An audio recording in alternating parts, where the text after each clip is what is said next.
very highly depend on the carbon, but we minimize the carbon we use. This is the only way we can. MBC 뉴스 김민욱입니다.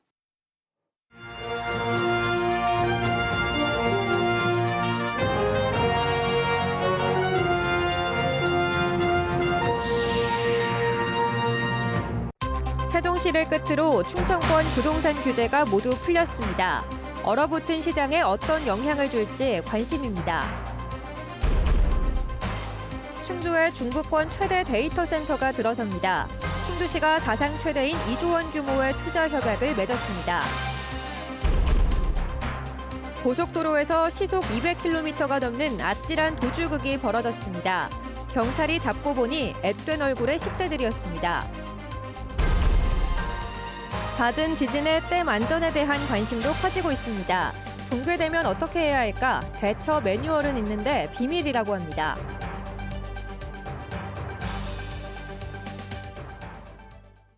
시청자 여러분 안녕하십니까? 계속해서 충북 소식입니다. 비수도권에서 유일하게 조정 대상 지역에 묶여있던 세종시가 2달 전 청주시에 이어 부동산 3중 규제에서 벗어납니다. 충청권 부동산 규제가 6년 만에 모두 해소되는 건데 무주택자 LTV 등 각종 제한이 풀리면서 시장에 어떤 영향을 줄지 관심입니다. 정재영 기자입니다. 2016년 조정 대상 지역을 시작으로 이듬해 투기 과열지구와 투기지역에 묶여 부동산 3중 규제를 받아온 세종시. 지난 9월 투기 과열지구와 투기지역에선 해제됐지만 집값 하락세에도 청주와 달리 조정 대상 지역에서 벗어나지 못했습니다. 국토교통부가 6년 만에 세종시에 대한 조정 대상 지역 해제를 결정하면서 충청권 부동산 규제가 모두 풀렸습니다. 다른 비수도권처럼 무주택자의 주택담보대출 비율이 70%까지 오르고 청약 조건과 세제가 대폭 완화되며 일시적 2주택 처분 기한이 3배 늘어납니다. 실수요자 보호와 거래 정상화가 그 이유입니다. 거래가 급감하면서 실수요자들의 정상적인 주택 거래마저 어려워지고 금리 급등으로 서민들의 주거비 부담도 크게 늘고 있다는 점을 적극 고려하였습니다. 하지만 부동산 시장에 활기를 불어넣을 거란 기대와 달리 당장 큰 효과를 내긴 어려울 거란 전망이 지배적입니다. 금리가 크게 상승한 데다 과하게 올랐던 집값이 당분간 더 하락할 거란 전망에 매수 심리가 위축돼 있기 때문입니다. 2달 앞서 조정지역에서 풀린 청주도 아파트 매매 가격 지수가 하락세를 이어가면서 침체를 벗어나지 못하고 있습니다. 세종 내 거래는 늘 수 있어도 청주시 등 인접 지역에서의 인구 유출을 가속화하진 않을 거란 전망도 나옵니다. 여기는 계속 하락하고 있고 세종도 하락을 멈춘다 치면은 여기서 세종으로 가려면 그만큼 돈이 많이 들어가야 되겠죠. 부담률이. 그럼 세종으로 갈 확률은 적죠. 청주 부동산 시장에 미치는 영향은 별로 없다. 세종에서도 거래에 숨통은 트이겠지만 고금리가 해소되지 않는 한 인구 증가에 기대를 걸긴 어렵다는 분석이 나옵니다. 조정적 풀렸다고 해서 인구가 유입이 되고 매매가 막 이루어지고 청주나 대전 사람들이 막 들어온다. 이거는 기대하기 어려워요. 내년에는 뭐 7%, 8%까지 올라간다고 하니까 더 사람들이 몸을 사리잖아요. 14일 자정이면 세종을 끝으로 부동산 규제에서 모두 벗어나게 될 충청권.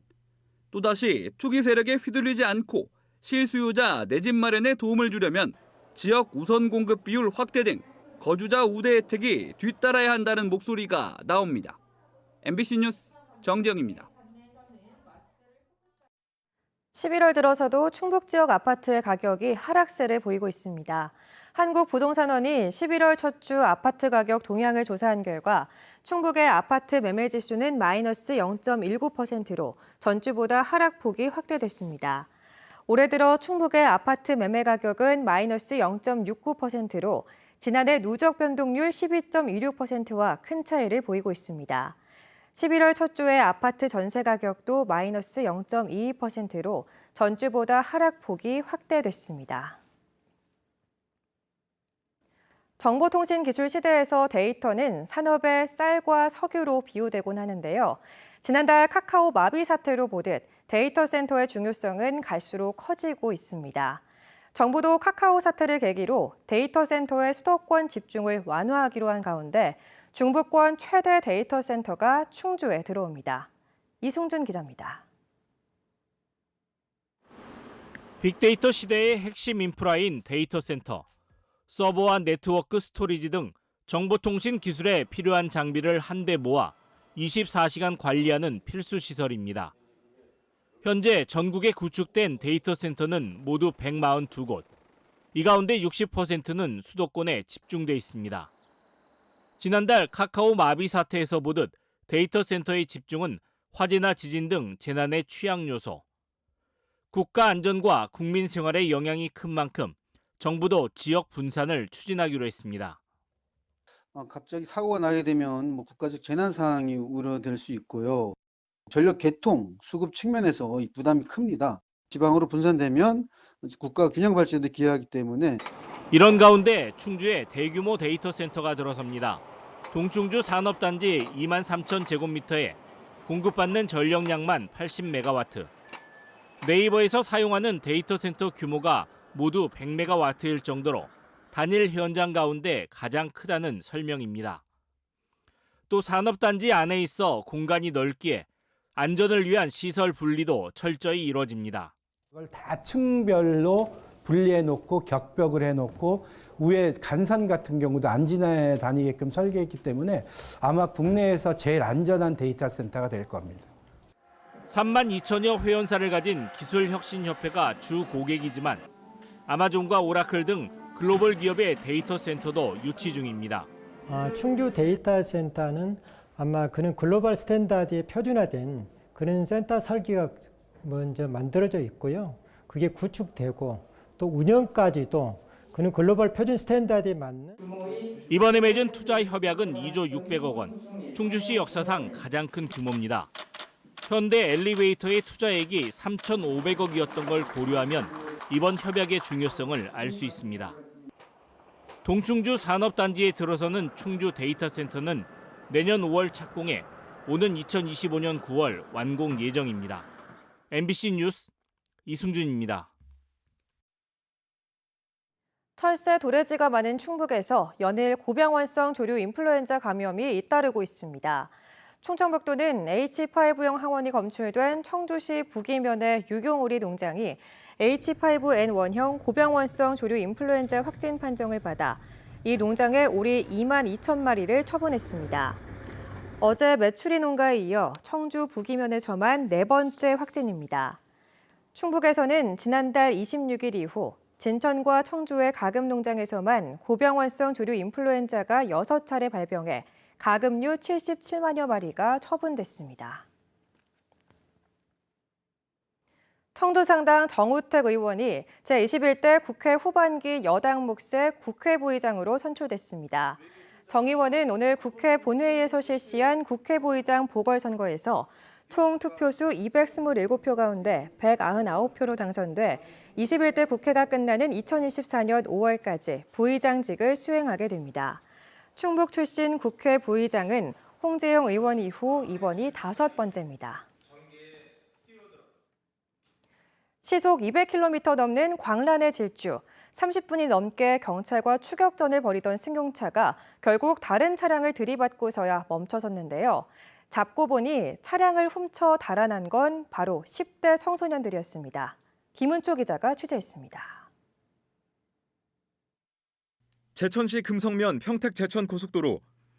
검은색 승용차가 빠르게 내달리고 순찰차 한 대가 경광등을 켠 채 뒤쫓습니다. 곧바로 순찰차 한 대가 더 따라갑니다. 최고 시속 200km가 넘는 위험천만한 추격전은 40분 넘게 이어졌습니다. 60km에 걸친 추격전은 앞서가던 다른 승용차를 들이받고서야 끝났습니다. 앞으로 추월을 해서 속도를 늦추려고 했는데 이 친구들이 이제 눈치를 채고 저희 순찰차가 이제 그 차량 앞으로 이제 나가는 거를 막기 위해서 1차로, 2차로를 왔다 갔다 그러면서 경찰이 다가가 운전자를 끌어냅니다. 차 안에 있던 이들은 10대 청소년 3명이었습니다. 지난 6일 경북 경주의 한 아파트 주차장에서 문이 안 잠긴 차를 훔쳐 돌아다니던 중이었습니다. 이들이 괴산 중부내륙고속도로로 진입한 것을 추적한 경북경찰의 공조 요청을 받고 충북경찰이 순찰차 넉 대를 투입해 검거했습니다. 이들은 훔친 차량을 수차례 갈아타며 목적지 없이 전국을 배회해온 것으로 전해졌습니다. 물어봤는데 그냥 목적지는 없다. 차를 훔쳐서 다른 지역으로 가서 또 그 지역에서 차를 훔치고. 경찰은 10대 3명을 특수절도와 무면허 운전, 교통사고 처리 특례법 위반 등의 혐의로 입건해 추가 범행 사실과 공범 등을 조사하고 있습니다. 어제 울산에서도 중학생 3명이 훔친 차량을 몰다 가로수를 들이받고 붙잡히는 등 10대 청소년들의 무면허 적발 건수는 해마다 10,000건 안팎에 이릅니다. MBC 뉴스 김은초입니다. 괴산에서 발생한 강도 4.1의 지진, 맞닿은 충주에서도 크게 느껴졌는데요. 두 지역은 모두 댐이 있는 곳인데 과연 지진에 안전할까요? 보도에 이지현 기자입니다. 높이 97.5m, 길이 447m에 이르는 충주댐. 남한강 유역 최대 규모의 다목적 댐입니다. 저수량은 무려 27억 5천만 톤에 이릅니다. 이런 댐이 지진으로 무너진다면 어떨까? 계획에 따라 방류해야 할 물이 한꺼번에 쏟아져 내리며 하류 지역을 덮치게 됩니다. 하지만 피해 예상 지역이 어디인지, 어떻게 대피해야 하는지 행동 요령은 아무도 모릅니다. 댐 붕괴 시 대처 매뉴얼은 기밀로 관리돼 유관기관 안에서만 공유되고 있기 때문입니다. 정보가 노출됐을 때 테러에 악용될 수 있다는 이유에서입니다. 저희 같은 경우는 자체 지진에 관련된 행동 매뉴얼이 준비가 되어 있습니다. 매뉴얼에 의거해서 지진 훈련을 하고 있습니다. 규모가 작은 괴산댐도 마찬가지입니다. 붕괴 시 영향과 대처법은 모두 비공개입니다. 댐 관리기관은 재난 단계별 대응 상황을 갖추고 있고 무너질 일이 없어 걱정하지 않아도 된다고 설명합니다. 특히 충주와 괴산댐은 하천 바닥 안반에 콘크리트를 꽂아 물의 압력을 견디는 중력식 댐이라 6.5 이상의 강도에도 견딜 수 있다는 겁니다. 발전용 댐은 현재까지 발생한 홍수 및 지진으로부터 어떤 영향도 받은 적이 없으며 충분히 견딜 수 있도록 설계되어 있어 안전합니다. 하지만 가장 영향을 많이 받을 하류 지역 주민조차 대비 훈련에 참여하지 못하고 자치단체는 비상 상황이 발생해야 댐 관리기관에 연락을 받고 대응하게 됩니다. 긴급한 대처가 필수인 재난 상황. 주민들은 정부와 자치단체가 제 역할을 수행하기만을 바랄 수밖에 없습니다. MBC 뉴스 이지연입니다. 2023학년도 대학 수학능력 시험을 일주일 앞두고 이주호 사회부총리 겸 교육부 장관이 수험장을 찾았습니다. 이주호 부총리는 오늘 오전 충주고등학교를 방문해 수능 준비 상황과 코로나19 대책 등을 확인했습니다. 또 최근 괴산에서 일어난 지진을 언급하며 자연재해 발생 시 대처 방안 등을 점검했습니다.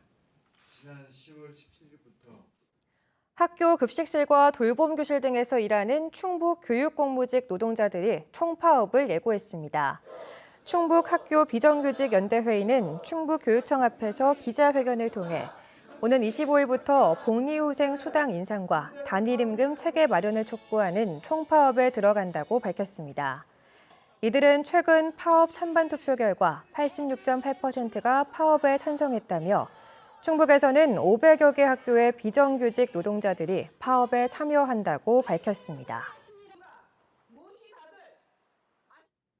주민 반발로 중단됐던 우암산 둘레길 조성 사업이 본격화됩니다.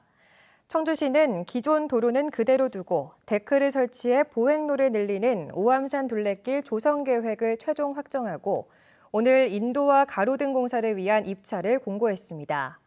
입찰은 전자입찰 방식으로 진행되며 최종 사업자로 선정되면 다음 달부터 내년까지 1년 동안 공사를 담당하게 됩니다. 앞서 청주시는 우암산 순환도로 4.2km 구간의 도로 한쪽 면을 걷어내고 걷기길을 조성하는 둘레길을 추진하다 인근 주민들의 반대로 사업을 재검토했습니다. 음성군이 드론 특별 자유화 구역 지정에 도전합니다.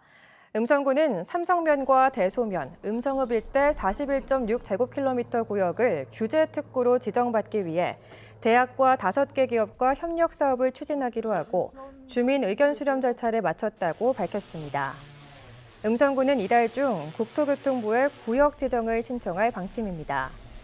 드론 특별 자유화 구역으로 지정되면 비행 허가 절차와 고도 제한 규제를 벗어나 환경 감시, 물류 배송 등 다양한 드론 실증 사업이 가능합니다. 경찰의 국립경찰병원 분원 건립 1차 후보지 발표가 임박한 가운데 제천시가 시민 결의대회를 갖고 막판 유치 총력전을 벌였습니다. 오늘 제천시청에 모인 시민 300여 명은 결의문 낭독과 구호 제창 등을 하며 범시민 차원의 유치 의사를 드러냈습니다. 경찰청은 당초 지난주 19개 응모 지자체 가운데 3곳을 1차 후보지로 선정할 계획이었으나 12구 참사와 국정감사 등으로 발표를 미뤘습니다. 제천시는 경찰청이 공표한 일정 등을 고려해 조만간 발표가 있을 것으로 예상하고 있습니다. 의암 유인석 선생의 제천 의병이 활약한 제천시 화산동 남산에 의병공원과 마을 창작소가 문을 열었습니다.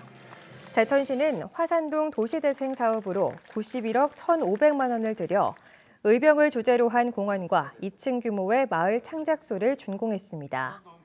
마을 창작소에는 마을 카페를 비롯해 사격, 양궁 등 6종의 스포츠 체험시설이 들어섰습니다. 제천시는 도심 관광 활성화와 역세권 도시 재생을 기대하고 있습니다. 청주 지역 CU 편의점들이 복지 사각지대를 발굴하는 명예사회복지 공무원으로 활동합니다. CU 편의점 충북지역부는 오늘 청주시 청주복지재단과 업무 협약을 맺고 복지 사각지대에 있는 위기 가구를 발견하면 즉각 읍면동 행정복지센터에 알리기로 했습니다. 청주시는 사업에 참여하는 CU 편의점 가맹점주 300여 명을 명예사회복지 공무원으로 위촉하고 청주복지재단은 교육을 담당하게 됩니다. 지방세 상습 고액 체납자에 대한 청주시의 가택 수색이 이어지고 있습니다.